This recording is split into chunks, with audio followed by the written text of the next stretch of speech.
Dragon Age Origins, in my opinion, is the best Dragon Age of all time, offering up a tactical RPG with loads of replayability, and with Veilguard slated to come out just later this year, revisiting the series has never come at a better time. But every time I've played through this game, I've never even thought to do so without weapons. So that's what we're doing today. I'm gonna run through all of Dragon Age Origins with just my fists. However, with this one, we do have some ground rules. Number 1, I can only use my fists for damage as well as my companions. Number 2, NPCs are allowed to use whatever they have since I can't control them and they show up in some fights sprinkled throughout the game. 3, I cannot use spells for mages I control as they can still cast everything at their disposal with or without a staff.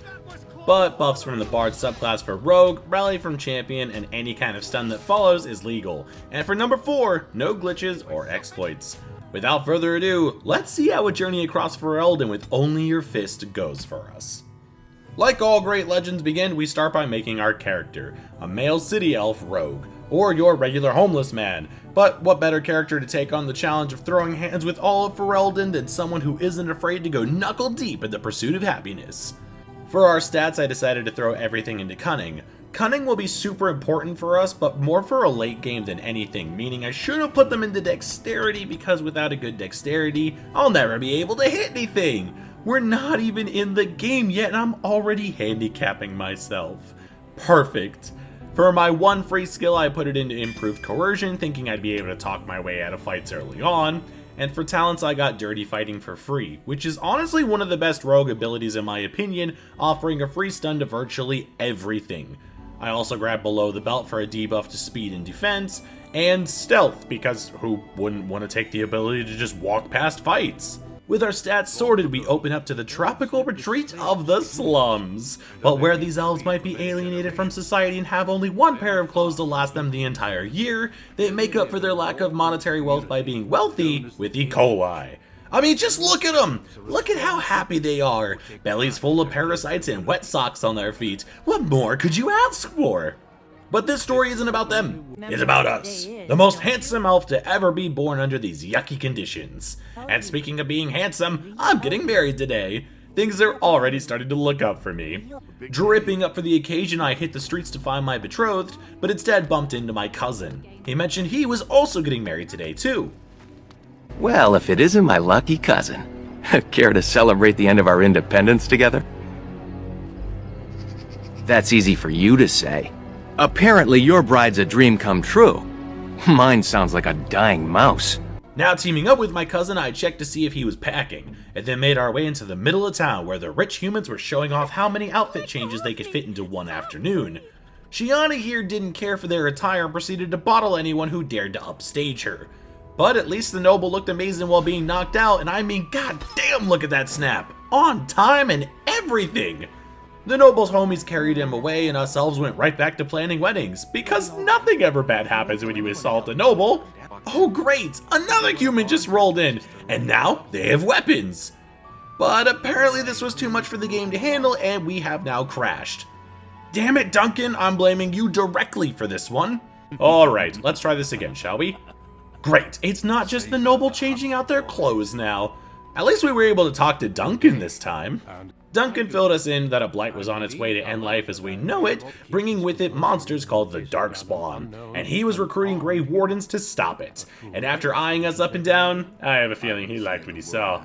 Hey man, you can do whatever you want to my cousin as long as you are willing to pay up first. Fine stock like this don't survive on hungry bellies, you know? But that can wait. It's wedding time! Oh look, the nobles are back and taking our wives! Ugh, you vagrants! Coming to, the alienage was in an uproar. The nobles can't keep getting away with this, but maybe soon they wouldn't be able to. It just so happens that one amongst us worked in the castle the nobles stayed in, and could even sneak in 2 of us without raising any alarms, meaning this would be our only chance to actually do something. Perfect planning for a nefarious plot that definitely won't go awry. Duncan overheard our plan and gave us wedding gifts to aid our uphill battle, but it's no good to us as it's just weapons. You should have just read the registry, Duncan. I really needed a new blender. So together with my cousin and Rajit from Phineas and Ferb cosplaying as an elf, we tried to sneak into the castle and broke out into a fight as the first opportunity. Thankfully, we could just punch our way our problems. Now, as you can see, this combat is a little whack. Not in the sense that it's bad, but for anyone who hasn't played this game before, rogues get most of their damage from backstabs. I am not spec'd to backstab from the front yet, meaning I am doing almost no damage. Rogues also can't pull large numbers of enemies and survive, meaning if I wanted to make it through the castle, I was really gonna have to pull slowly and just take what I could get. But hey, I leveled up! I pumped my points into strength, which means I hit harder, except because my dexterity is so low, hitting is actually really hard for me right now. So for my skills, I definitely chose something to help out, right? Ah yes, herbalism, the ability to make potions. You know, that thing we can't do yet because we don't have supplies? Oh boy, the beginning of this run is going to be rough, isn't it? But at least it shows deft hands making opening chests easier. Just look at how useful this level up was. We did finally make it inside the castle, and combat went about as well as you'd seen so far, except when you know you're on the back end and struggling to survive, messing up an opportunity to blend in with the slaves here isn't advised. As we trudged forward, I managed to find some gear. Sorry cousin, only enough for me this time. Now I can manage to take some hits. Not enough to live, mind you, but maybe one or two more than last time. That's progress any way you look at it. Who am I kidding? You're gonna need some armor if you're gonna distract the enemies long enough for me to take them out. Or not? Thankfully we found a few health potions, or else I would have been worried here. Cousin and I continued through the keep where we found a guard in a hallway and kept shutting the door on another crossbowman in another room. Poor guy tried over and over to get a shot off, only to immediately get his chance squandered. And for the most part, the rest of this keep went pretty well. Except for this one guard here. I don't know why this one guy caused us so much grief, but with enough positioning and flashing our knuckles at him, we left him in a slump on the floor. With the guards dealt with, the only obstacle remaining was the nobles. They tried bribing me in order for me to let them live, but I had a surefire way to make money later, meaning you and your multiple costume changes are doomed for your crimes. And holy moly, look at this damage! Rescuing what women we could, we found the noble's secret stash and walked back to town tripping on acid. The floors had purple shadows, the walls tested your sensitivity to flashing lights, and Beard here began to deteriorate at the seams. What the hell is going on with this guy? But while I was admiring the scenery, or lack thereof, guards from the keep rolled into town because you can't just kill nobles and get away with it. Luckily, Duncan liked my style so much that he flashed his Grey Warden ID card and said I was off limits. Not my cousin, just me. I'd have to skip town and join his band of merry men, but at least I wouldn't be sent to jail. Duncan, we may need to get out of here pretty soon though, the grass is disappearing. We will be traveling south through the hinterlands to the ruin of Ostagar. It's fitting we make our stand here, even if we face a different foe within that forest. Welcome to Ostagar, staging grounds for the King's army to fight the incoming blight, and a place where the ground has all but disappeared. Oh god, Caitlin! What is going on with your face? Duncan, where's your hair? While trying not to lose sight of my surroundings, not like there was much of them anyway, I spoke with Kaylee to seem pretty eager to go fight the Darkspawn en route. I mean, that's cool and all, but homie, the game is literally dissolving before our very eyes. Are we even gonna be able to fight these guys? I mean, look at the trees! What are those? And just as we finished talking, the game crashed again. This was to be expected, and upon reloading, everything worked as intended, and I even leveled up again. More strength. But no talents this time as I couldn't use anything on hand. While reality held itself intact, I ran towards a quest needing a flower from the Kokari Wilds for the goodest of boys. I stopped by the local vendor to sell off all of my weapons and grabbed Alistair to join me on my struggles. He may expect to use that shield of his, but we're going to be using that for bartering purposes pretty soon. Continuing with the story, Duncan introduced me to the rest of my squad, being Daveth and Jory, two other recruits to join the Grey Wardens. With the group completely fleshed out, we were tasked with going into the Kokari Wilds and bringing back Darkspawn blood for our fraternity hazing, as well as retrieving some old treaties from a defunct warden hangout. Considering I got a gang of homies who are all versed in the arts of throwing hands, I'm not even the slightest bit concerned. Of course, we can't just go charging in with those weapons you guys have. However, this will fuel our incoming shopping spree, like buying all of these health potions! Now that we're sorted, let's dive into the wilds.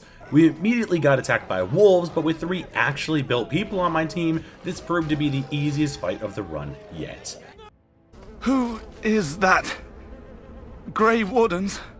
Well, he's not half as dead as he looks, is he? I made sure to then pick up the flower for our sick dog back at camp and had our first run-in with the Darkspawn. But if this is all they have, and they go down this easy, I don't think we have anything to worry about. Moving forward, I got to a Darkspawn mage begging to show me a good time, and this is one of those fights where you really need to kite enemies or pull carefully. I couldn't wrap my head around how I was supposed to take on tons of enemies at the same time, so thankfully Alistair here is a tank and can clutch out all the rust I had during the beginning, and trust me, there was quite a bit. But I did catch on that in order to succeed, we needed to focus down the big bads first before picking off the cannon fodder. Unless those big bads are named Shades. Apparently Fits do jack shit, and all I could do was pick my jaw off the floor as I watched something with seemingly no health bar body the rest of my squad. Maybe I needed magics or something? Oh well, we don't need that loot anyway. Eventually we made it deep into the wilds and arrived at the Grey Warden Fortress, except where this should have been a smash and grab, we were ambushed by everyone's favorite big titty goth GF, Morrigan. She's a witch of the wild, she is. She'll turn us into toads. You're some kind of sneaky witch thief. How very eloquent. Mocking us for losing such high-value pieces of paper, she claimed her mother had them stowed away for safety. And thankfully, Flemeth even gave them back to us, saying that they were useless to her since they had expired and no one would follow them anyway. But since we traveled all this way, she got Morgan to walk us back home so we didn't get lost.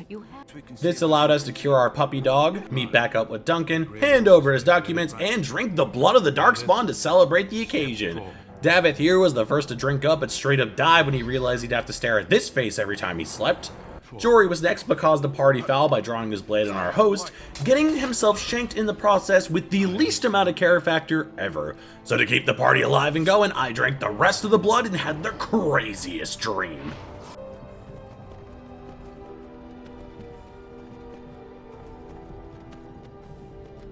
Hey, you're finally awake.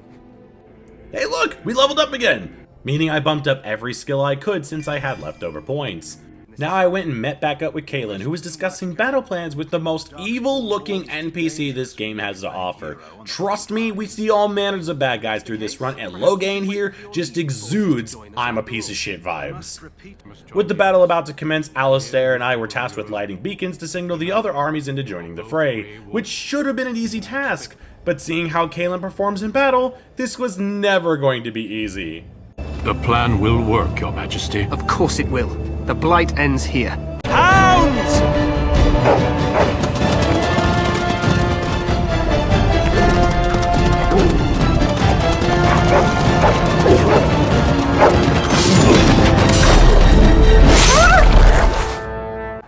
We're so fucked.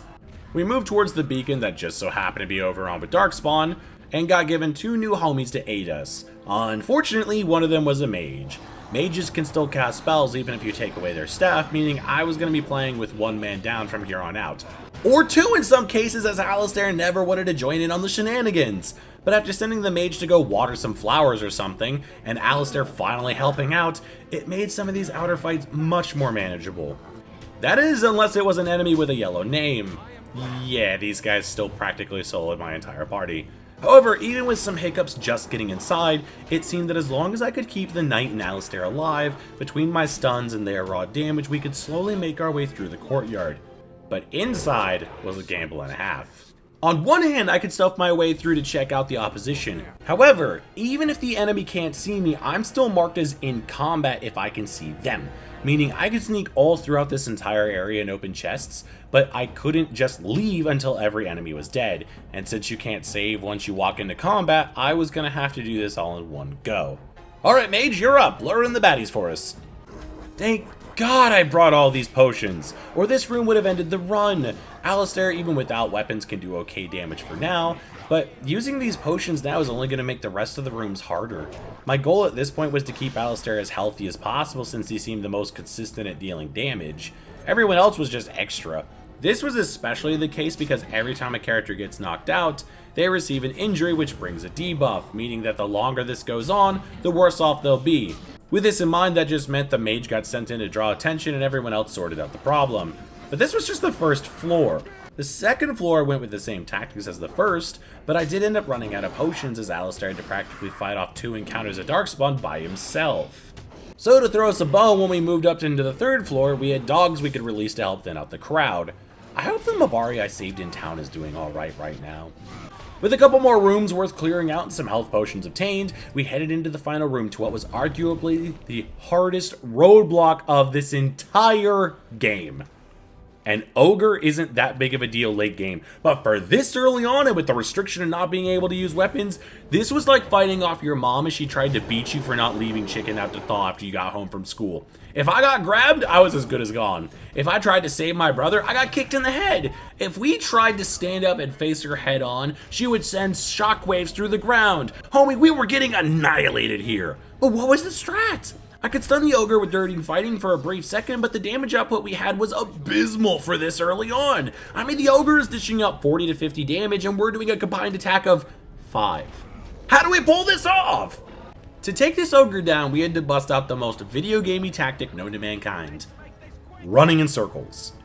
If I went into this fight and used the other knight to taunt the ogre, I could keep aggro and run around the room. And if I kept the circle just small enough, this would ensure that the ogre would be constantly moving, but it would give my allies enough time to attack. It may look stupid, but this is my best attempt yet.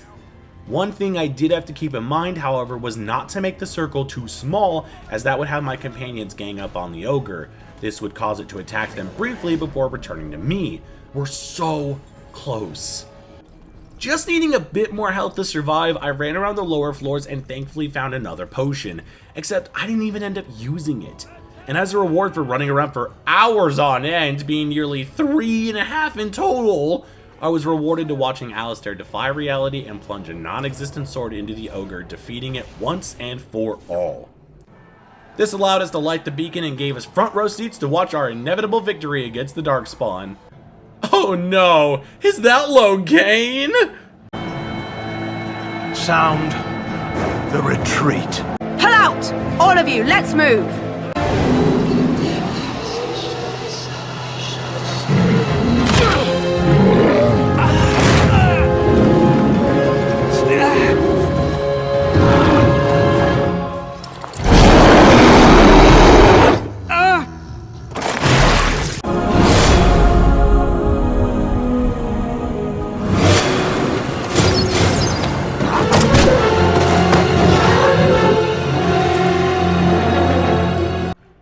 Find Morgan admiring peak male physique, she had me meet with her mom and told us our entire Grey Warden organization was no mas. They were all defeated in the greatest anime betrayal of 2024. But Flemeth here stated that if Alistair and I went and rounded up a new army, then we could expose Logain for being a traitor. With a goal and a dream, Flemeth gave us Morgan to help with the recruitment, and in a township far, far away, Logain was already starting to reap what he had sown. The townsfolk were suspicious as to why he was still alive if the Battle of Ostagar was so one-sided. Seems a little sus. Understand this. I will brook no threat to this nation from you or anyone. Bantegan, please! Your Majesty, your father is a bitch. Making our way towards the town of Lothering, I bumped into a rather peculiar dog who helped me take out some wandering Darkspawn. Like zoinks, man! You just helped me take out some Darkspawn! What are you gonna do next? Rax fraud! Finally getting into Lothering, we were stopped by highwaymen, but with a quick flash of my Grey Warden ID card, I was given a donation and allowed to pass. Welcome to the big city! Well, there it is. Lothering. Pretty as a painting. Ah, so you have finally decided to rejoin us, have you? Falling on your blade in grief seemed like too much trouble, I take it. Is my being upset so hard to understand? Have you never lost someone important to you? Just what would you do if your mother died? Before or after I stopped laughing. Right, very creepy. Forget I asked. This is probably one of the most important stops of the entire journey, as it houses 2 companions for us to grab and a ton of easy quests to complete. First on the list was stopping in at the tavern for a quick brawl. This allowed a rogue named Liliana to join our party and immediately replace Morrigan. She's not the best at the moment, but she's a key piece of the final build that'll send our damage output over the edge later on. Mainly thanks to her sing-songs that she gets from her bard class. Next up, we go and grab Sten, a Quinari left to rot in a cage, but after talking with the Chantry, I'm able to recruit him and have him replace my dog. Sten will act as our tank for the most part, as he seems to be the hardest to take down at this moment. His skills, like most of the other companions in this entire run, are completely useless to me right now, as most of them require him to use a two-handed sword, but as long as he can tank the shots for me, it'll allow the party to deal damage. So let's see how this party will perform against a mob of angry townsfolk with virtually no armor. Well then. Hey, that's more like it! Between 3 companions able to dish out some damage and me offering a moral support, the biggest benefit we had while running these random clear-all side quests was Lily's backstab damage not being terrible, her Song of Valor from a Bard subclass which gave us a bonus to stamina regen, and Sten's unnaturally high strength. All of this combined to mitigate potion use and stomp out the opposition. We even freed a vendor who would repay us by traveling with us for the duration of the game. However, regardless of our team comp at this moment, that didn't mean we would just charge into enemy lines and leave unscathed. We still had to kite and pick our fights carefully. Whether it was bandits, spiders, wolves, or bears, we completed each side mission to add a few gold to our stash, and then peaced out as we had pretty much accomplished all that we needed to do here, all while just about to hit level 6. Exiting the town, I had visions of the Archdemon leading the Darkspawn, only to awake to Alistair trying to talk to me. Yuck! This allowed me to run around our party camp, a spot I'll be visiting most often, as every time we come here, we heal all injuries gained, and trust me, we're gonna have heaps of those before this run is over. I met with Bodan, the merchant I saved in Lothering, and bought out each piece of Blood Dragon plate he had. This is one of my fallbacks until we get things rolling. It's a very strong suit of armor that just requires a high strength to use. This won't be for me, but it'll be perfect for Sten, allowing him to take even more hits as the game rolls on. He can't use it now, but he isn't far off. With more freedom as to where to go from here, I decided to go visit the Magi Circle, the base of operation for mages in all of Ferelden. If I could get the Harry Potter impersonators to join my cause, Logain wouldn't stand a chance. However, this would prove far more difficult than I had thought. Gaining access to the circle by harassing some townsfolk, I was greeted by Templars informing me that the circle was full of abominations. The Templars didn't really like the mages to begin with and acted more as judge, jury, and executioner if one of them even so much as breathed wrong, and now the mages were turning into magical monsters, causing the Templars to set up shop downstairs and wait for backup.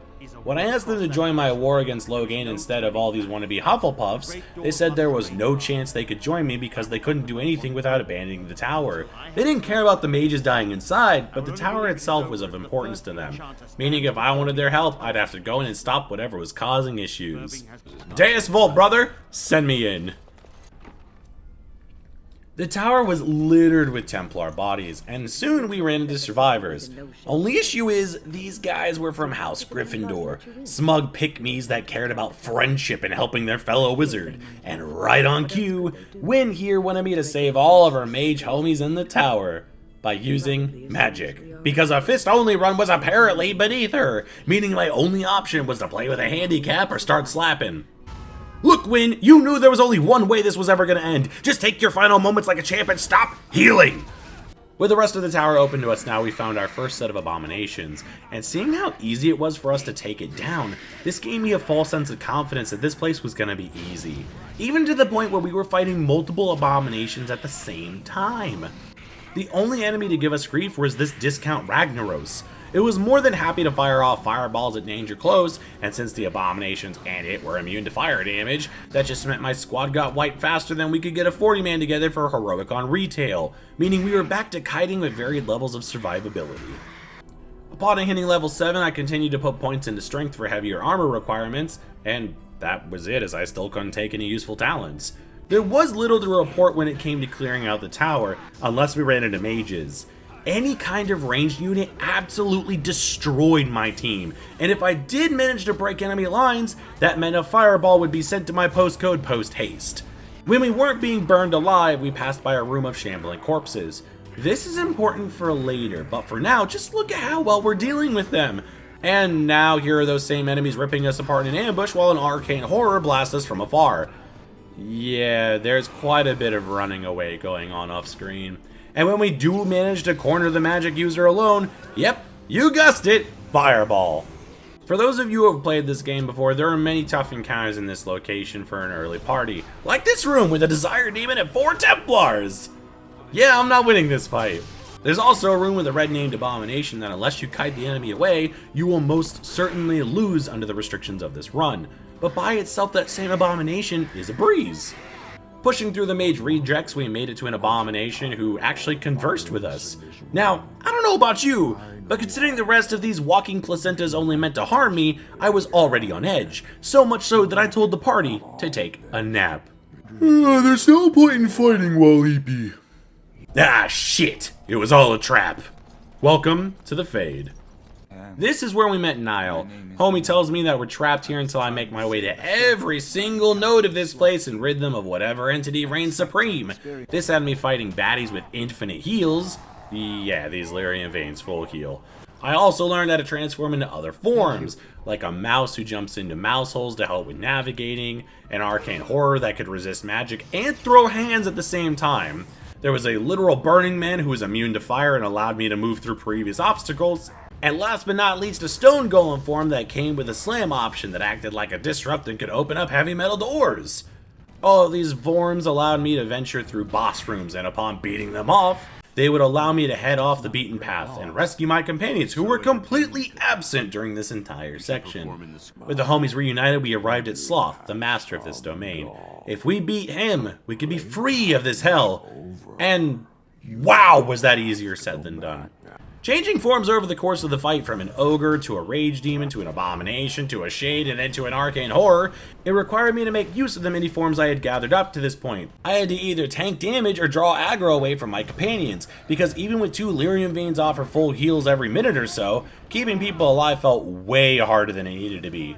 Almost requiring me to just tank my way to victory myself. But if you thought this came without its own fair share of nonsense, you'd be mistaken.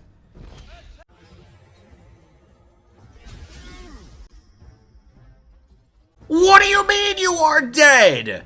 This fight took ages, and I'm not gonna lie, I was sure that this would be the point that would force us to go visit another location, especially with that slap to the face we just had. But with how far I was getting in the fight, it was just enough to make me want to grind this out for the win. Hell, this was beginning to feel like bargaining with Orzammar at this point. But after about an hour and a half, I finally pulled it off.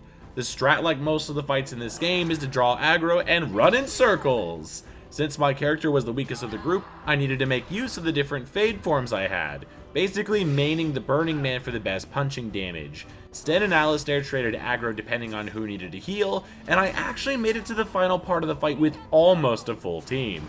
Blizzard was enough to cause some massive damage, and to be honest, if you watch this fight end, I'm pretty sure the boss actually defeated itself. Hey, I'm not complaining, but that's the risk you run with AoE damage. With Sloth defeated, Niall was able to free us from the Fade. This wasn't the cause for the abominations in the tower, but it was one of the pieces to the overall puzzle, meaning we still had the final boss to deal with. Heading into the final area of the tower, it turns out Jeff Bezos here had been turning mages into abominations due to them not re-upping their Amazon Prime account. And at the sound of us even asking what the hell Amazon was, he hulked out. Cue boss fight. Bezos here may look like any regular ogre, but with the ability to cast spells, this was a mess. Never mind the fact that he had an infinite supply of Amazon workers fueled by the promise of a company pizza party as well. Between the freezes, lack of damage we did, and the damage Aldridge here did, with the amount of potions I had, this just wasn't gonna happen. Not here anyway.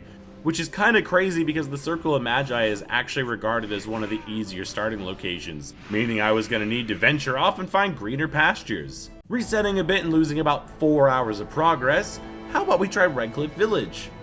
Look, can we talk for a moment? I need to tell you something. I should probably have told you earlier. Sorry to bother you. The town was in a bit of unease. See, they had recently filed their taxes wrong, and every night the IRS would send sleeper agents to attack the town and repossess human lives until their payments were caught up. But because of interest rates, this seemed to happen on almost a daily basis. So to convince the townsfolk to fight back against their oppressors, I went and got the local chantry to lie to the soldiers to tell them they were being protected by God. only to put it to the test as we waited to nightfall to see exactly what fine print these tax agents would try to exploit. Ah, I see, they caused the game to delete itself. That truly is horrifying. Anyway, remember those shambling corpses we ran into at the Tower Circle? Well, we get to fight those by the score now! But this time we have tons of brave town citizens willing to throw down their lives for someone they met only 2 seconds ago and who they had trusted to save them. I won't lie though, we still got fucked up and had to rely on the townsfolk to save us more than once. But this was enough to trick the townsfolk into praising our heroism. Look man, we've been running from a lot of our problems. Heroic isn't a word I'd exactly use to describe us. But after chatting with more of the townsfolk, they informed me that the cause of all these walking corpses was kept in the Arl's castle, and with the Arl himself falling ill, my team was pleaded with to head inside and get to the bottom of whatever was going on. After sneaking in through the basement, we found ourselves in prison. Thankfully, on the right side of the law this time. Unlike Jowan here. My name is Jowan. I'm a mage Lady Isolde hired to tutor her son Connor. Until they, threw me into the dungeon here. I poisoned Al Eamon, but that's all I did. Homie, what the fuck? I never meant for it to end like this. I swear. Let me help you fix this. I say kill the mage. He cannot be trusted. Alright, well at least we know we gotta make our way through the castle and find the Arl's son. How hard could that be? Yeah, shades are rough. We trudged on with what felt like mass fight after mass fight, and whereas I thought the shambling corpses we took on the tower were the main force, I swear there were even more of them in this damn castle. It felt like every hallway was a free-for-all Royal Rumble and we were just racking up injuries as there was no way I was gonna waste healing supplies here. Meaning almost every hallway had Sten tanking damage while we just flailed for our lives. It may seem like a silly thing to do, but remember that party camp that heals all injuries? Oh yeah, we're gonna be hitting that soon. Making it through the lower levels of the keep, I made it topside to a courtyard. Sure, we may have had enough injuries to make a paraplegic look like an Olympian, but using the power of friendship, we opened up the courtyard gate which allowed some knights to roll in, helping us lay out the opposition, allowing me to finally return to camp for free injury healing. Perfect. With our wounds healed, now it was time to see exactly what was causing all this mess.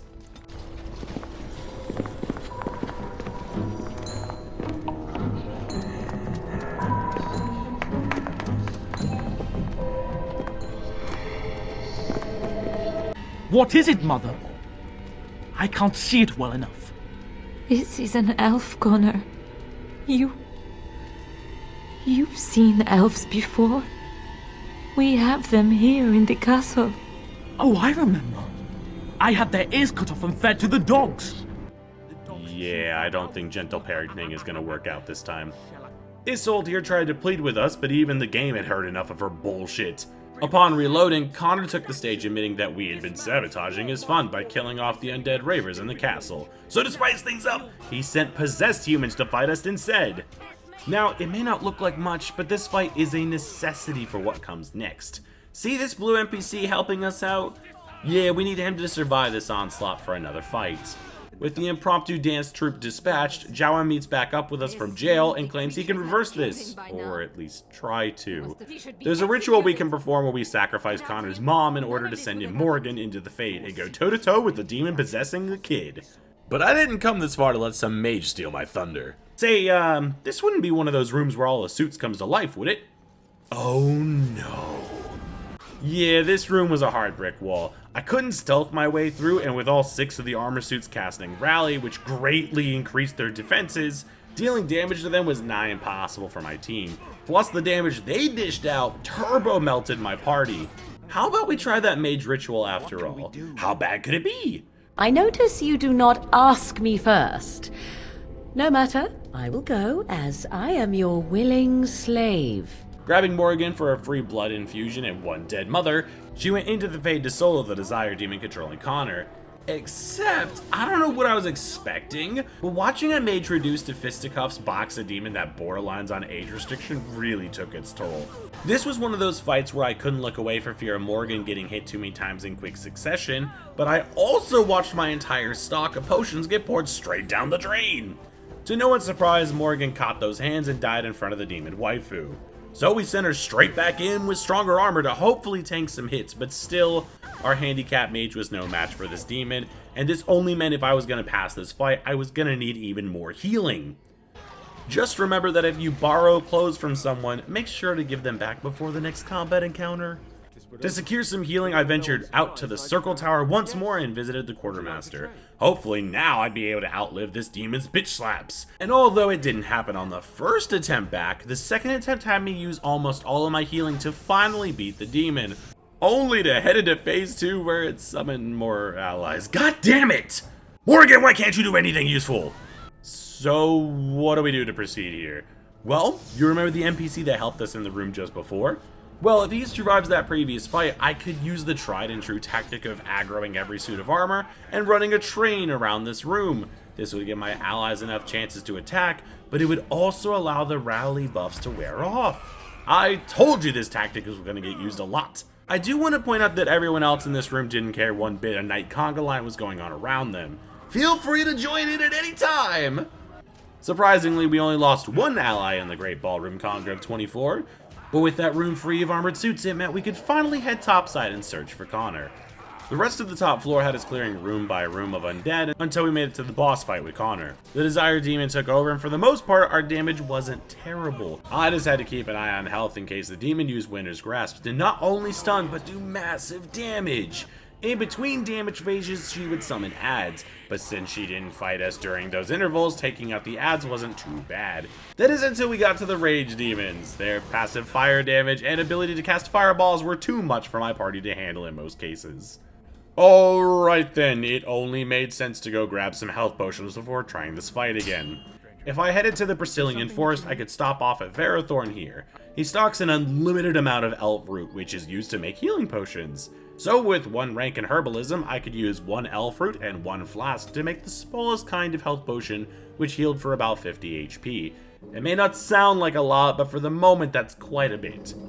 The other major reason for coming here was the relatively free Dalish leather armor. The boots offered defense while the chest offered a bonus to dexterity.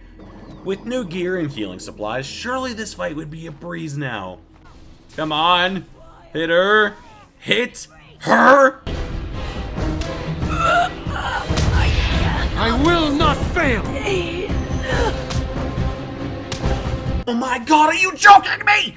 Okay, going in with 40 small healing potions. Somehow Lily took most of the brunt at the beginning, which saved a ton of health for Sten. This meant that the first ad phase was a breeze, and even with health getting to about half across the board, popping potions towards the end of the fight meant going into the second Desire Demon phase wouldn't have us taking any one-shots due to magic. When we got to the Rage Demons, positioning and Kool-Aid slamming was our ticket to success, and with everyone making it to the third and final phase with damn near full health, all we had to do was beat this bitch senseless. As long as we didn't get any issues with health bars not wanting to cooperate, this was in the bag. What the hell is going on? Somehow she's passively healing and my guys only seem to do damage when she regains health? How do I deal with this? Is there an ability I'm supposed to be using? Is my accuracy this bad that the demon is gaining the upper hand? Well, here we are again. Truth be told, I have no idea what causes this, as this won't be the last time we see this exact same thing happen. But we can cross that bridge when we get there. It's finally over. The demon dissipated and Connor lay on the floor. His mother tried to reason with me to spare him, but to hell with that little... This freed the town of Redcliffe from the spooky, scary skeletons and had them join my army. Only issue is the R was still out of commission, so before they could actually do anything, I would need to seek out something called the Urn of Ashes to free him from his coma. However, that's still a ways off, and what isn't was the experience I gained from clearing that place out, meaning even with the setback from the Tower Circle, Sten hit level 9, but was still unable to wear the Blood Dragon set. As I left town, it was clear Logain had heard of my return, and in an effort to stop me for good, he hired a rogue named Zevran to track me down and revoke my citizenship to the land of the living. While en route to our next location, that rogue Logain hire managed to lure me into an ambush. Except, sucks to be him, Zevran is a very friendly individual, entertaining any and all who would give him the time of day, meaning he felt right at home as my entire team caressed his face with our fists only to lay him to sleep as we fought the entire rest of the ambush. Now, for as bad as an assassin as Zevran here is, he is also crucial to the overall final build, which means I'm not going to kill him here. Meaning you're now in the endearing service of someone who isn't afraid to use you as a body shield. Speaking of body shields, since Den couldn't use his armor yet, we needed a bit more help, meaning it was time to go get Shale. Heading out to meet up with Felix, a traveling merchant, I convinced him to hand over a seemingly broken control rod. But this is only part of the recruitment. Now I'm heading out to Honnleath, where Felix picked up the control rod and claimed a golem resided there. Except where I expected to walk in the park, the Darkspawn had taken residence, which meant, like any landlord realizing their tenants were 1 second late to pay their rent, I went straight to evicting everybody. There wasn't too much to report on this, with most of the Darkspawn going down with little to no trouble. However, the Darkspawn were not the only inhabitants of the town. My party ran into humans who could now head topside since their aggressors were no more. Well, all but one. Turns out homie here had a daughter hanging out further underground. Normally I wouldn't care about this unless gear was involved, but when he said he knew how to power the stone golem outside, I was now intrigued and was willing to almost do anything in my power to accomplish this quest. And upon investigating, we found the daughter was in the company of a desire demon disguised as a cat, with an ominous puzzle in the background. The demon was commanding the girl to stay as it was tied to the room so long as the puzzle was unsolved, meaning if I wanted the girl to be reunited with her father, I had to solve it. Now normally I'm not great at solving puzzles in games, but thanks to the power of editing, I can make it look as if I knew exactly what I was doing. Now, where does this go? With that super duper easy puzzle solved, the demon now gave me the option of letting it possess the girl so she could find out what living like a peasant in medieval times was like, or I could fight to the death so the girl could leave on her own. Seeing how I just whooped the desired demon's ass, this should be a piece of... Now we do that! Right, look man, here's your daughter, just don't ask questions, okay? Now tell me how to get the golem working. We are both so very grateful. Are you sure you're alright, Butterfly? Of course I am, Father. The phrase to activate Shale is Dulan Han. Has anyone ever told you that being made of rocks makes you look fat?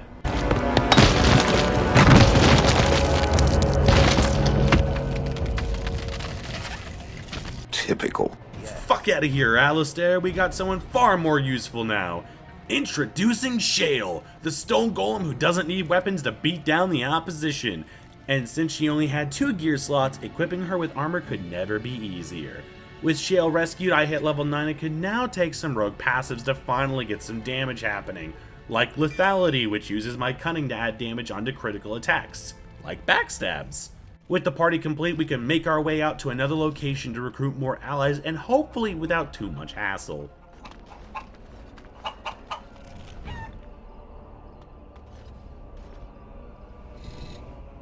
Our party decided to take the hike back to Bercilian Forest because getting the elves to join my army would easily shift the tide in my favor.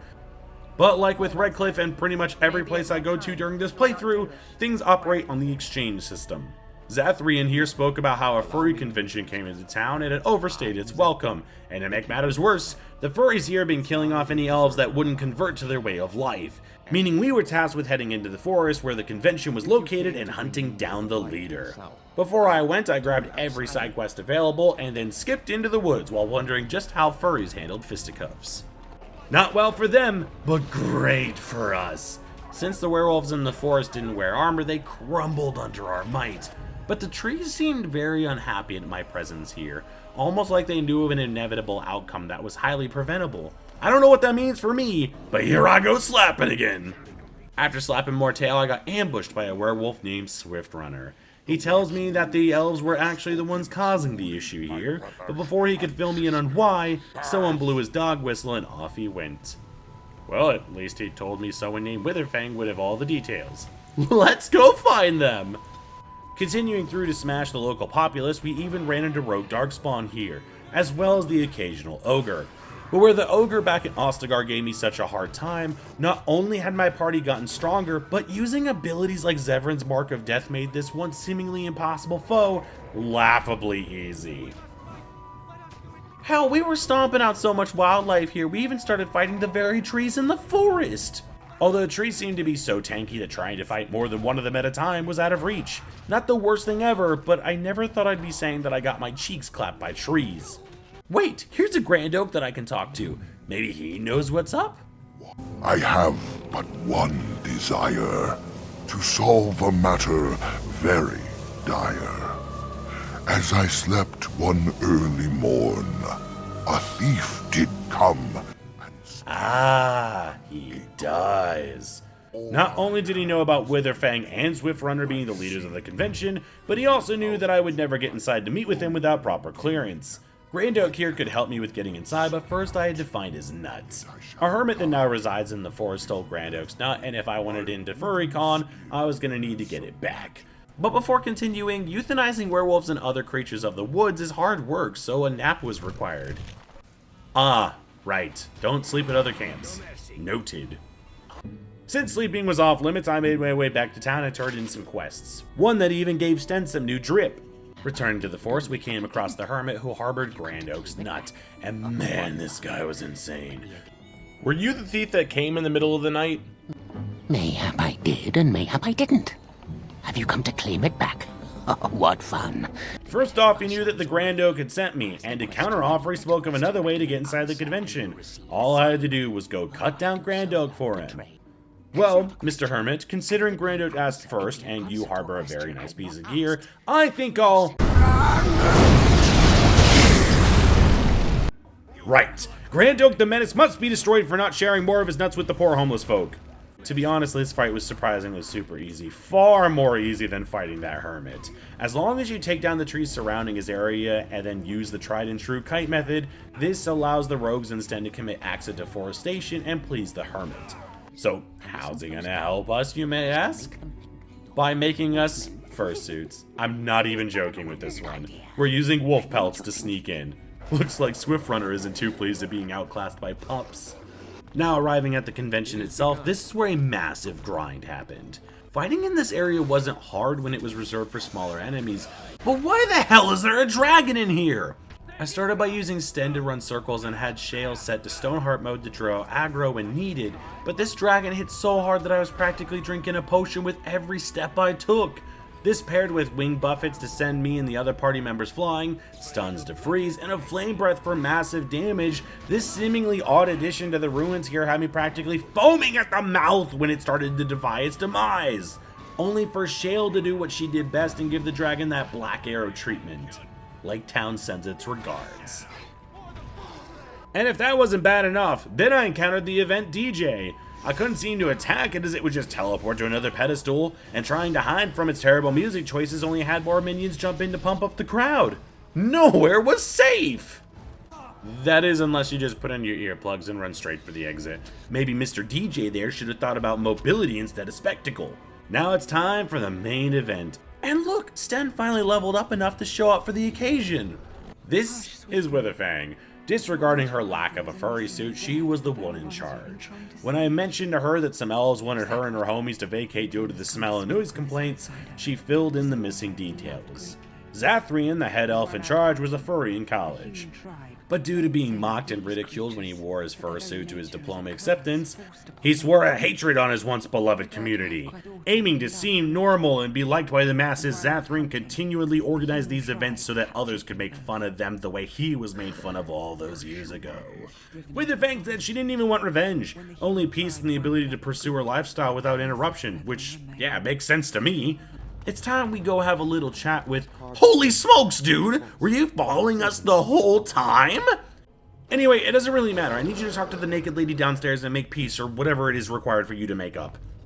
Wait, no! This isn't what I thought was gonna happen when you spoke of peace talks!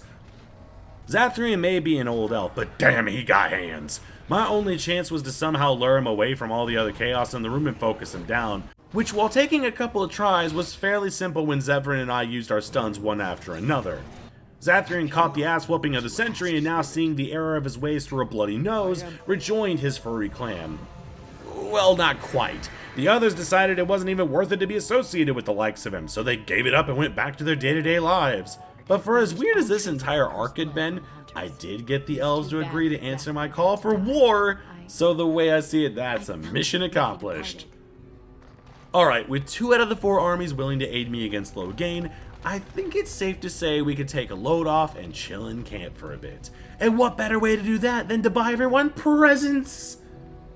Now look, I don't know why Bodan had all of these for free, but this game has so much DLC, I'm not even sure what is base game and what isn't anymore. Thanks, EA, you really know how to nickel and dime us. But since these gifts are free, why not take them all? Mainly for 2 people specifically. One being Lily, so that I can learn how to become a bard, and the other being Zevran, so I can learn how to become an assassin. In Dragon Age Origins, when you hit level 7 and 14, you can take a specialization, with the overall buffs from the bard mainly being Song of Courage, which buffs the entire party based on the rogue's cunning, and the Mark of Death and passive damage boost from criticals or backstabs thanks to the assassin class. This will set us up to do some crazy damage later. With both specializations earned through appeal, I chose the Assassin class first, which let me grab Mark of Death straight away with a saved up talent point. Now our damage should be good enough to take on another location, but first, we need to make some cash. Making my way once again to the quartermaster at the Circle Tower, I procured some of that Crimson Columbian. My mans here didn't think I knew how to move product, but I was about to make Walter White look like an amateur. Now heading into the mean streets of Denerim, I stopped off at the Wonders of Theta's shop. This is where I would buy the potent lyrium potion recipe. Now I could head back to the camp, purchase some distillation and concentrator agents to craft the best money-making potion in the game at a loss. Wait, what? Yes, at a loss. While I was busy thinking of cashing in all that money I was gonna make, I was making far less than I was spending, and thus realized that I wouldn't be able to outfit everyone with fancy gear. Well, Sten, you're really gonna need to drip on our behalf, bud. With my dreams crushed about getting my own potion-making TV show, it was time to head to Orzammar, the dwarven capital. There were some ravers outside telling me about the ruckus the dwarves were up to down below, and it turns out the entire dwarven city was in turmoil due to the king's passing. And now, 2 different families sought the crown. Shit was so rough that the city resembled Chicago. I mean, people are literally getting shanked in the street here. I got word that someone named Harrimont wants to speak with me, and upon entertaining the idea, I filled in that Balin, the other dwarf seeking the crown, is trying to sabotage everything Harrimont does. Like getting his chosen gladiators to resign from the local proving fights. With no champion to fight on his behalf, naturally we got roped into taking their place. By this point our damage is looking pretty good. We have a passive that allows each attack against a stunned opponent to count as a backstab, and I'll take mid-20s damage all day. However, where one-on-one fights were given successes, 2v1s were still one-sided any way you looked at it, meaning I was going to have to combine the Mark of Death and health potions to make these fights trivial, allowing me to climb through the proving fights with almost no issue. That is until my entire party was allowed to fight against Balin's current champion. We got slaughtered! Between Rally, a red-named enemy, and Bowman, we just couldn't stay alive long enough to deal enough damage to take out the competition. Meaning we hadn't completed anything in Ironforge and already we were roadblocked. I checked around some of the local shops to see if I could get any upgrades and found a pretty sweet chest piece for my rogue. It wasn't what I would finish with, and honestly it didn't help my build at all, but I bought it anyway. I tried the proving a few more times, but alas this fight just wasn't gonna happen. Well, time to head back to Hogwarts then. We breezed through this place. We slapped wind, proceeded to stomp out any enemy foolish enough to get in our way. Hitting level 11, my cunning had surpassed 30, and this was just straight extra damage at this point, as my cunning is being used for extra criticals. This let me get back up to the Fade in record time, and I even managed to grab another extra 6 cunning points here. A rematch with Sloth didn't go as well as I'd originally planned, but Shale absolutely clutched it out for us and practically soloed most of the fight by herself. She's clearly the backbone of this team, I swear. Sten, you're going to need to pick up the slack, homie. She's not even wearing armor. Lily also hit level 10 and can now take Song of Courage, a massive buff that had us constantly looking like we had just walked past the perfume section of the mall. But I'll take the stinky smell all day if I get a boost to attack and critical damage. So with a buff and a bad attitude towards headmasters, we tried Uldred once again, and while it wasn't an easy victory, a strat was developed. If we just blitzed down the ads and then had Sten pull aggro, I could put Shale in damage mode and chase Uldred around while nipping at his heels. This still took a while as Uldred used his Amazon CEO bonus to buy stocks and health points, but the beast had finally been found, and we gained the Templars for our war. 3 down and only 1 more to go. With Orzammar still beckoning a WWE SmackDown, I returned, now stronger than before, and with potions to boot. It still wasn't a blowout by any means, but these dwarves were not ready for the slapfest that they received. Sure, I lost Sten, but winning is all that matters, no matter the cost. With that dazzling performance, Harrowmont required some more hard labor if he was going to have any chance at being king. A cartel from the dwarven slums had been running amok for far too long, shoveling Kanye's newest album to the children, making the homeless people watch the on-screen romance between Killing and Toriel, and trying to bring bleached tips back from the 90s. These absolute monsters had to be stopped in order for Harrowmont to seem more likable. We managed to find the hideout pretty quickly thanks to kicking indoors Pokemon style until some dwarves tried to peddle their mixtape onto us. Like the haters of local music that we were, we fought them back and stole everything they had, gaining us a key that led right to the front door of the hideout. Besides the Resident Evil level of traps throughout the hideout, these goons were nothing to write home about. Especially not with me being able to hit for 40 to 50 damage now. Your boy may have started off the run completely useless, but goddamn that damage is starting to add up now. We continued to stomp out the cartel until we made it to the boss. She tried to plead with us that Kanye West wasn't that bad, but when we said he had fallen off, a fight broke out, and she actually took us down. Only for Shale to bust out the College Dropout album and solo the entire room. Can't beat the classics. With the cartel defeated, Harrowmont said that this would be enough cool guy points to have the council vote him into kinghood. That is until Balin, the other dwarf vying for power, called a meeting, meaning all of those points Harrowmont just earned were now null and void. At this point, no king would be crowned due to both pursuers being tied on the leaderboards. Unless I got a celebrity to vouch for us. Harrowmont spoke of a living paragon named Bronca who ventured into the deep roads in search of something called the Anvil of the Void. If I could track her down and bring her back, his kingship would be all but assured.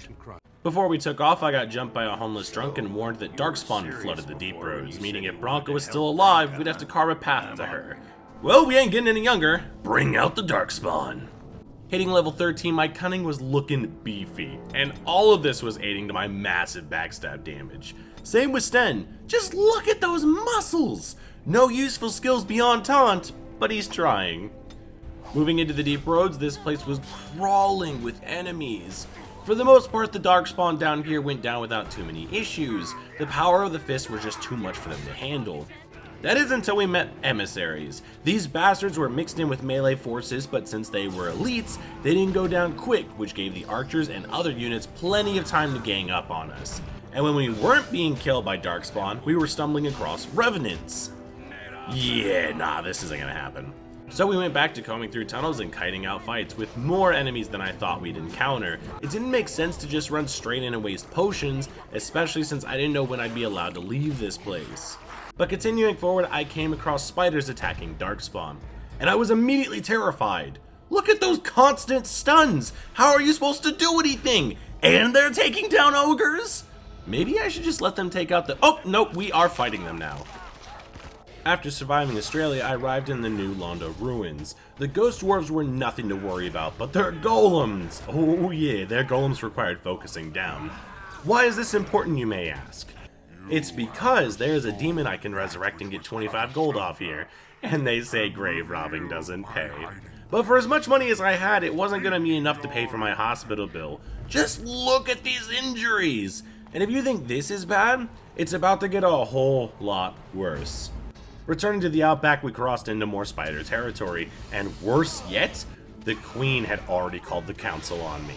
What I thought would be a smashing day out turned into a migraine. Not only did she summon spiders that ate through our already beaten exterior, but the queen herself did so much damage that chugging potions was the only thing I could do to stand for mere seconds before being bombarded by more spits. And to top all of this off, when the queen lost about a third of her health, she would teleport away and summon even more ads to come tickle our already fragile toes. This seemingly random fight took about 20 minutes of just running away with the queen's children so I could deal with them peacefully without their mother spitting on me.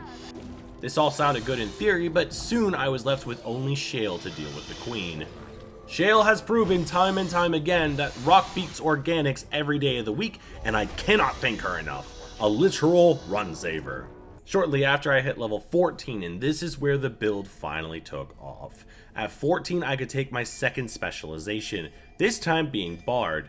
Bard has an ability being Song of Courage, much like what Lily had already unlocked, which gave bonuses to attack, damage, and critical chance, all based off of the rogue's cunning.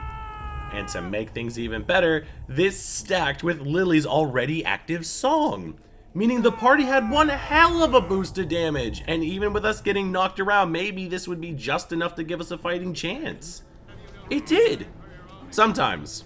As we continued, the fights only got harder, not because our damage was bad, but since we haven't been able to heal up yet, the damage we received was dealt tenfold, meaning every fight we got into nearly ended in a party wipe. But we had to push on. Everyone was collecting injuries like Pokemon at this point, and we could still take out the remaining Darkspawn, but my god was progress beginning to slow down due to lack of supplies. However, regardless of our dwindling supplies, we weren't as screwed as Hespith here. She spoke about her mom and siblings and how they were one big crazy family, but nothing could have prepared me to meet her. Personifying the personality of a pissed off chihuahua and the feeling of a bag of sand, this hentai lover's wet dream was too much for my party to handle. Mainly because of the injuries, but trust me, if you don't immediately recoil at the sight of tentacles while a blob spits at you, you clearly possess more will than me, and I'm not sure whether I need to be afraid of you or strive to be you when I grow up. The main gist of this fight was to bash any summoned tentacles and then move in to fight the Broodmother herself, but between the sweeping attacks that could decimate the party, grabs that had my characters drowning in bile, and the Darkspawn adds that rolled in when she lost a third of her health, I would need to really rack my brain on how to pull this off, not to mention getting rid of these injuries. Thankfully, I could just take the long way out of here without anything holding me down. I wish I would have known this the entire time. Orzammar had been kind to me, even with the amount of deaths I had received, so much so that I had more than enough gold to buy some new gear. The first stop was Denerim to purchase a Berserker manual. This would allow Sten to take said subclass, which gave him a few more abilities to soak up damage, mainly in the form of a very minor health regeneration. I traveled back out to Legolas HQ and bought enough supplies to make potions, and then stopped off at the Quartermaster in Hogwarts to buy Andrew's Blessing, a flat +2 to every ability, 20% nature resistance, regeneration for mana and stamina, and physical resistance! A massive boost for the whopping cost of 106 gold. This wasn't 100% necessary as I don't use mana, but every other stat in this belt would surely shift the tide of battle. Making our way back to the Broodmother, it was clear that stats alone would not win this fight, but during an attempt I came across the discovery. The Broodmother would still attack companions at range, and unless more than one companion was close to her, she wouldn't use sweep attacks, meaning that even with this attempt pretty much spoken for, a plan was devised. Starting the fight, we blitzed down any tentacles that attempted to spawn, and before moving into the beatdown phase, I grabbed myself and Lily and had us camp out in the outfields. Sten and Shale still ran forward to dish out the big damage, mainly because they were the only ones who could survive attacks up close. And when Darkspawn rolled in, I had everyone move to the back of the room to focus down the trash, before turning my attention back to the tentacles and repeating the sequence once again. This tactic made the fight so much more manageable, so much so that we didn't lose a single companion.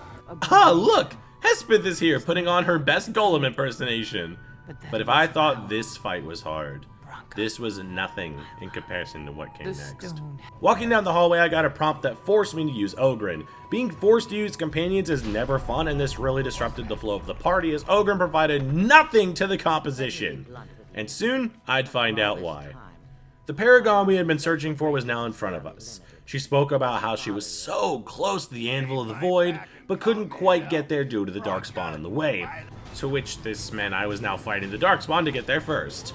And when we weren't fighting off League of Legends creeps, we were getting gassed to death while fighting off rock golems. Man, the deep roads really do be deep, don't they? Having to pull 2 golems at a time, we did make it through and found the world's oldest Beyblade. This fight had us turning ghosts into hand puppets and then pressing buttons to cause the Beyblade to explode.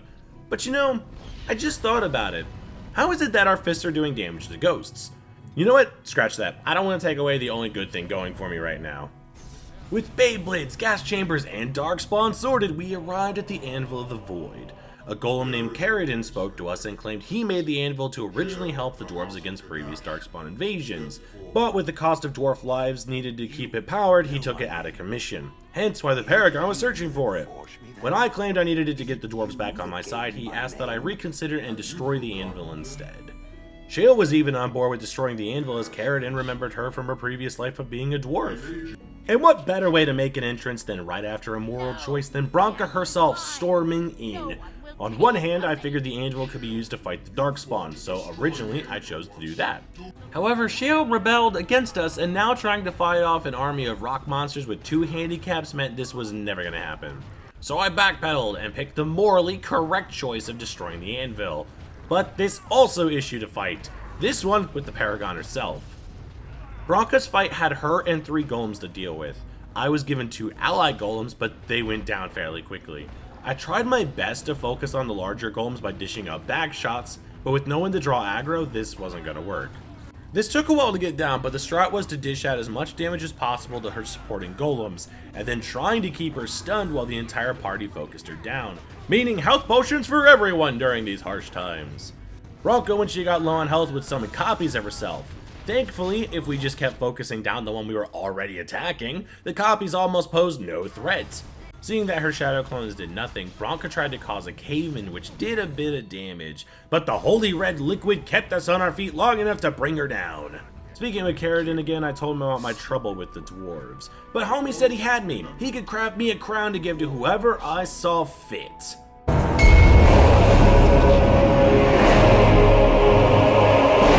Then he watched as the anvil was destroyed as I upheld my end of the bargain. And finally, he could take that vacation he had been planning for ages.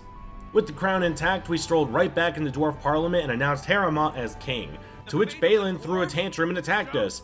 But I don't know what he was thinking. We just took down your Paragon and a ton of golems. What do you think you're gonna do?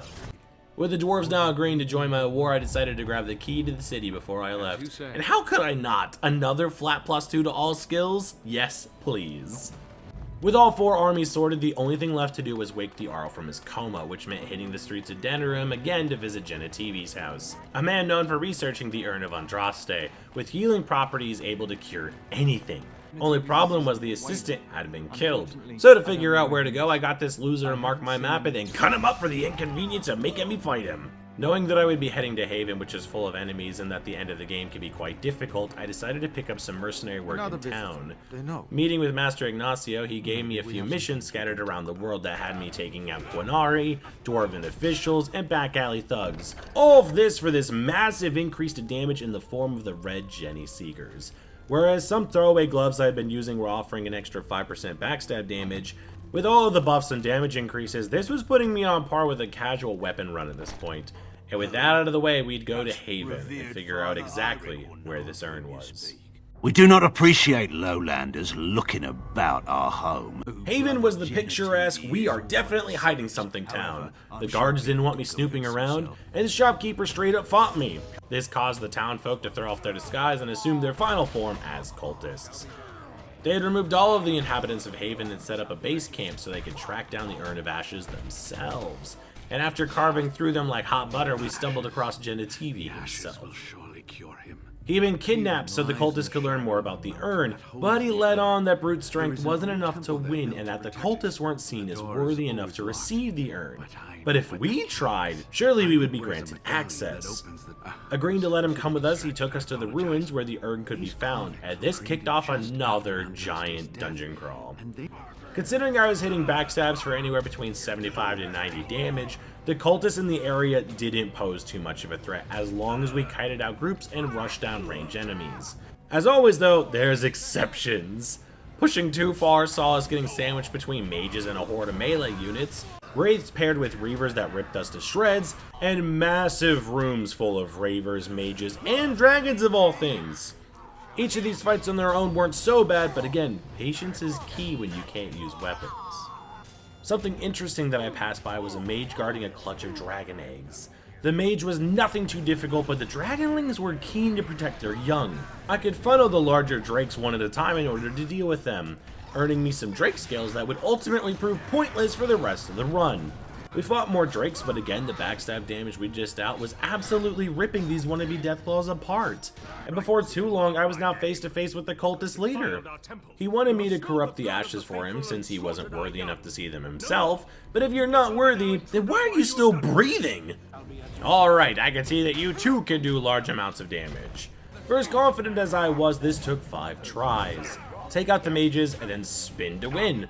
By far the silliest tactic to watch in execution, but my god is it effective. That is, unless the enemy straight up refuses to die. I have no idea why this keeps happening, but at least I have an entire party alive, so this is only a matter of time before he goes down. This first dungeon earned me tons of cash, and even a horn to initiate a dragon fight outside, to which I was pleasantly surprised at our damage. We lost the fight, but without trying to actually stay alive. This isn't damage to scoff at, considering dragons boast the most health in this game. Flemeth, count your fucking days! Making our way into the next part of the dungeon crawl, I was met by a ghost. He said to prove my worth I had to live out the acts of Indiana Jones in the Last Crusade, and only then could I retrieve the ashes I seeked. First, I had to answer riddles correctly, or wrong and fight wraiths. Fight a reflection of my party with unoptimized stats, and then try to solve a bridge puzzle that took so much time I thought I had broken something. The only remaining task was to strip naked and walk through fire. This had the ghostly greeters show up to admire my physique and allowed me to grab a pinch of all the healing ashes. Let's go visit the Jarl of Redcliffe and see if this entire quest was worth it. Just kidding! Time to spend all the gold I picked up that's burning a hole in my pocket. Mainly on the Felon's coat. With a massive dexterity and defense bonus, this was a massive increase from the random armor I'd been using up until now, and with only a few key pieces of gear unattainable at this point, I was about as good as I could possibly get armor-wise. Alright, now let's go see the Jarl. With him rising out of his coma, he agreed to join my cause, meaning I had successfully recruited every army possible. But with Loghain still on the throne and controlling the government, we would have to figure out a way to expose his exploits before a crowd. Which again, I don't know how people haven't picked up on this due to him being the very personification of evil. So to kick things off, the Jarl called for a land meet which had everyone meet up in Denerim while we sorted out all the business. I met with Loghain and addressed his betrayal at Ostagar, to which he said I had no proof and walked away. Well shit, he's got a point. What proof do I have? While I pondered on that dilemma, an elf maid ran into my quarters. She spoke on behalf of Kaelin's widow, Aurora. Aurora was technically the queen of Ferelden, except her dirty uncle Loghain had locked her in another Jarl's keep. But if we could break her out, she would most certainly help us usurp Loghain. Except whereas all this sounded fine in practice, getting there was brutal. My team moved through the back streets of Denerim, but then I was forced to use Zevran. Zevran has virtually nothing for armor and his stats are all kinds of messed up, which meant dealing with his old rogue organization hunting us down already put us at a disadvantage. So, dealing with about 12 rogues who had massive backstab potential required many attempts, because once we got surrounded, that party member was pretty much cooked. The only way I ended up doing this was pretty goofy. Rogues have a talent to go invisible if you so choose, but if you level it up like I had, sometimes it would let you use stealth in combat to drop aggro and give yourself some time to breathe. My party fought hard but was taken out pretty quickly. This meant my glass cannon had to run away and pray that I wasn't followed. Then I would stealth up, drop aggro, use dirty fighting to stun, and then proceeded to solo whatever had followed me. And with my damage hitting crazy numbers now, these rogues were practically being 3 to 4 hits apiece. At this point I think the run is possible so long as I can keep my tanks alive to draw aggro away. Because without it, I couldn't take a hit to save my life. After that hurdle, we finally made it to where Aurora was being held, but whereas I thought we could just head in and smash our way to success, instead we were told to leave Shale behind in exchange for someone who could wear a disguise, meaning heading into this section I lost my crutch. I had depended on Shale to clutch out fights that otherwise we shouldn't have won, and now I do this entire dungeon without her. My god, here we go. Heading into the keep, the disguise worked wonders as we snuck by guards, which is surprising because how do you not notice a dwarf amongst your ranks? We snuck around until we got to Aurora's chambers. The issue was that it was guarded by a spell that could only be turned off if we killed the mage responsible for casting it. And that mage happened to be hanging out with the Jarl of this castle. Well, we've come this far and I'm not about to turn back now. While heading down below, we passed by another Grey Warden breaking out of jail that warned us heading downstairs would be rough. But I didn't heed his warnings. I thought I could do this. I was wrong. The very first combat encounter here painted a very rough picture for what was to come. We had to solo every room with the risk of overpulling, and even with that being said, if I didn't focus on the right enemy first, the fight was over. Like these Mabari with the ability to one-shot kill anyone who isn't Shale. Neat! My character was virtually the only one who could do damage at this point, and if they fell, the entire party fell with them. But utilizing the stealth tactic, it meant I could slowly defeat guards as long as I played my cards right. Thankfully, I had potions to keep my fragile body up long enough to win some of these fights. But that meant burning through resources that I couldn't replenish until I left. So when I got to the Jarl in charge of keeping Aurora as a prisoner, the only option I had to was slay the man. With the fight having 2 mages, the boss fight being a rogue, and knights, this took more than a few attempts. My goal here was to focus down the adds, as it should have made tanking the boss easier. Combining this with looping the enemies around a pole gave the rogues in my party plenty of opportunity to finally take the Jarl out. Alright, let's go bust out Aurora. Oh yeah, that's right! I didn't fight anyone on the first floor, which meant now I had to fight through even more enemies! This required an insane amount of kiting to make sure we weren't ripped apart by dogs. And with the knights required focusing down as they weren't just throwaway enemies, this meant we had to be so careful in what rooms we actually pulled. After finally making it back to Aurora, I gave her a disguise and headed for the door, only to be stopped by even more guards. And honestly, man, I'm just letting them take me to jail. Ain't no way I'm gonna be able to fight through this. I got escorted to prison and now had to break out, which, due to the ability to 1v1 almost anything at this point and stealth through the entire keep, this was a breeze! Especially since I was able to impersonate a guard and get sent out on patrol, where I could break away and make my way back to base. Not gonna lie, this section was actually kind of fun. Aurora was safe and sound, so we got right down to talking about removing Loghain from power.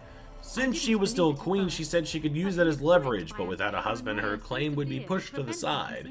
So I roped Alistair into marrying her because I didn't want to hear him nag anymore. Marry her? As in marriage? As in be her husband? You've spoken to her about this? You did, didn't you? Why would you do that? Did you take a blow to the head? That's crazy. I swear all this guy does is complain. With Alistair on board, Aurora said she had heard rumors of elves going missing from the alienage in town, where I grew up. And since we were experts on living in filth, us going to investigate seemed like a perfect idea. And since Loghain oversaw the alienage, if we could find a trace of wrongdoing, then maybe this would sway the people's decision as well. Meeting back up with Cousin Evinciani, I was filled in that these humans had been corralling elves into a hospice. When I tried to get in to take a peek inside, they immediately tried to kill me, which doesn't help the case of trying to say they have nothing to hide. Pushing inside the hospice, we fought through even more orderlies and found notes talking about shipping off elves. And survivors also spoke about people going missing and never returning. Looks like it's time to investigate the back streets. Kicking indoors until I found the source of the kidnapped elves, I came across the leader himself. He tried to have me pay him to leave, but since I could use that money for gear and health potions, I declined. Especially since there's no way I'm just giving away 100 gold. Do you know how hard that is to come by? This kicked off a fight that I struggled with. If I stayed in the starting room and tried to lure in adds, I got the room set on fire. If I tried to rush the boss, I had all the adds in the room fight me. What I ended up doing was drawing aggro by running down the stairs and then retreating as far as I could into the base to avoid spells. This gave me enough time to deal with the adds and then focus on the mage. With the mage defeated, he begged for his life, but I'm not about to let you walk away after causing me grief. Give me those experience points! With Loghain's hidden slave trade foiled, I returned to the Jarl of Redcliffe and let him know I was ready to confront Loghain. I had to take Alistair for this one, but Sten and Shale could accompany me this time, so I'm not complaining. Walking into neutral territory, a trial against Loghain could commence.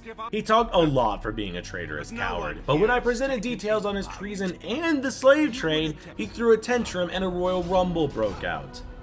This fight wasn't anything major, as once Loghain got low enough health, the fight ended.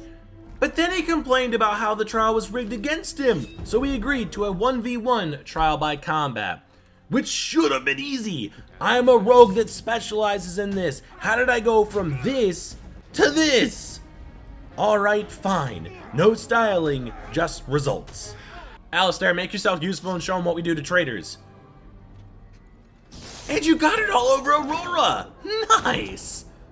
Aurora backed out of the marriage proposal at the sight of her dad passing, and now Alistair could stand king undested. With Loghain usurped and the Darkspawn knocking on our door, it was time for the final battle. So I went out and bought some new shoes to reduce aggro for myself, and burned all of my remaining money on potion supplies, because I doubt I'll be able to restock once I begin this. I'm sure you'll be. I'm not messing around this time. Well, it's now or never. First, we started by defending Redcliffe Castle, as our Arl got priority when it came to saving people. The Darkspawn here acted more like popcorn enemies rather than real adversaries because of how quick we could take them out now. Even ogres posed almost no threat. With Redcliffe retaken, my companions moved into the castle to spend the night, with Morgan wanting to give me a reward for struggling to make it here. All in exchange for a baby! Dragon Age deals are weird, man, don't ask questions. After learning that boobies don't actually feel like sand, it was time to save the world, with the most vanilla cutscene of all melee warriors, and no cool wizards or furries. We descended on Denerim to save the various parts of the town, all while heading to Fort Draken to face the Archdemon itself. Taking Alistair along for the ride, we first visited the alienage. Now, in this section you can actually summon in reinforcements to help you, however, this practically does the fight for you. So to add an extra challenge, I didn't use a single reinforcement for this entire section. To win at the alienage, it's just like any other mass group of enemies, where you run to the back of the area and drag the enemies to you in significantly lower numbers. Next, we fought in the markets of Denerim, which pitted me against several ogres, but as long as I could get my hands on them, they would go down without too much issue, especially if you take the time and draw them one at a time, or kite one while your allies butcher another. The final part of this was watching the Grey Warden who broke out of jail try to take on the Archdemon. He fought valiantly, but forgot that he couldn't fly, meaning he sacrificed himself to get us the edge and catch up to the Archdemon. We fought through more Darkspawn, but fighting on their terms was a surefire way to get sent back. They didn't do too much damage, but combined with ogres and how many archers they had, this would almost always end in a game over. Thankfully, dragging them to the stairs and tickling them to death made getting inside that much more easier. Making it into the keep, the Darkspawn went down without too many issues. That is until we came to this room where an emissary would spawn in 6 or more shades that did monster damage. Just don't try to fight them out in the room, as you'll aggro all of them at the same time. Lure them back here, and then rush down the emissary for an easy time. By this point I was level 19. My damage was peaking into triple digits, and we were flying through this keep. Making it to the surface, the only thing left to do was take out the Archdemon. This fight was Chug City. If we all got too close to the dragon, it would blast us away with a burst of its wings. Early on, I knew I'd have to rely on Stead and Shale here, as Alistair didn't do very much before he bit the dust.